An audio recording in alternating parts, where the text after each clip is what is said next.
Masih pegang KTA PDIP, Gibran tolak dipakaikan jaket PSI. Wali Kota Solo Gibran Raka Buming Raka mengatakan menolak dipakaikan jaket Partai Solidaritas Indonesia. Gibran diketahui hadir dalam Kopi Darat Nasional Kopdarnas Partai Solidaritas Indonesia di Tenis Indoor Senayan pada Selasa 22 Agustus 2023. Usai acara, dalam tayangan video ada seorang kader PSI di acara tersebut yang berusaha memakaikan jaket PSI.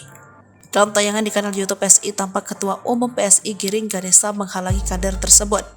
Nggak dihalangi, aku yang nolak, ungkap Gibran saat ditemui di kantornya.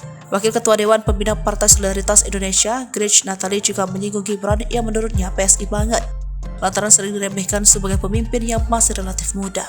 Menanggapi hal ini, Gibran menegaskan bahwa ia masih kader PDIP. Nggak juga, saya masih bukan KTA PDI Perjuangan, ungkapnya. Menurutnya tidak semudah itu ia bisa menyeberang dan berganti partai.